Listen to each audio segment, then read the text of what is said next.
Donc, on dit que si on prend, donc, ici, 5, donc si on prend 5, ou encore, on pouvait donc aller en regardant ici, on a 5, on peut prendre donc à partir de 5 et on continue. Là, on met 5 là, et après 5, on prend 6, après 6, on part donc à 7 et 8, et là on a 9, et on a 10, on a 11, et on a 12. Là, on peut toujours continuer un peu en prolongeant. Et on va pour toujours graduer. Donc 12, après 12, on a 13, après 13, 14, 15, 16. Donc si on prend à 5, on a 1. Donc ici, ça fait 1, 2, 3, 4, 5. Donc 1 à 5. Donc l'effectif, c'est de 1 à 5. Si on prend ici 5, 5 correspond à 1. Là maintenant, on fait un rectangle. Un rectangle qui encadre donc 5. Et en se limitant au niveau donc des 1. Voilà. Donc on aura ceci.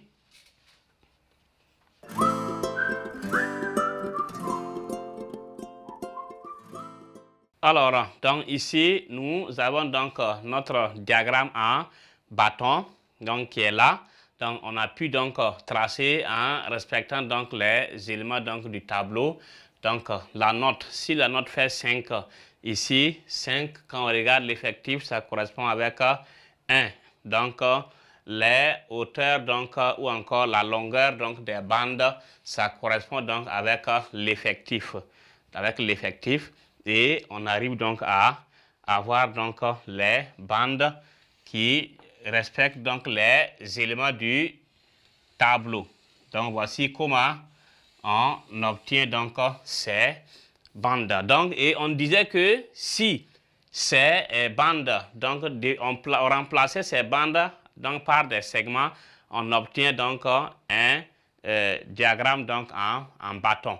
Donc, mais si on laisse les bandes, ici, on obtient donc un diagramme donc à bande. Donc, voici comment on trace donc ici le diagramme à bande. Et après cela, nous allons donc poursuivre pour voir ce qu'on appelle histogramme. Donc, l'histogramme, donc on utilise donc les mêmes éléments, le repère, et on trace donc de la même façon, mais en utilisant maintenant les classes. Donc, en utilisant les classes, on va réorganiser encore donc le travail. Donc, au lieu de 5, 6, 7, ça sera donc la classe fermée donc de 5 à 6 ouverts. Donc, après la classe fermée, donc ce sont des intervalles. Intervalles fermés de 6 à 7 ouverts, ainsi de suite. Et on regroupe les valeurs. Et maintenant, à travers ça, on pourra tracer donc l'histogramme, et ça c'était donc le diagramme à bande. Donc au lieu donc de revoir encore à nouveau le diagramme en bâton, donc à travers ce repère, il suffit donc d'enlever des bandes et tracer un segment sur le point 5, et on se limite donc à 1, et on trace un segment sur le point 6 et on se limite à 2. On trace un segment au niveau de 7 et on se limite à 3. Et du diagramme à bande, on obtient un diagramme maintenant en bâton. Donc les deux sont liés simplement donc par la forme donc, ou encore la taille des rectangles qui sont des bandes qui deviennent donc des segments. Donc nous allons voir maintenant en petit d, voilà, histogramme.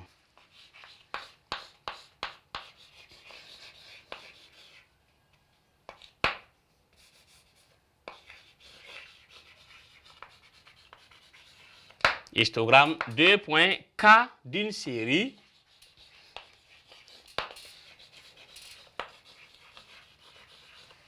cas d'une série continue ou série classée.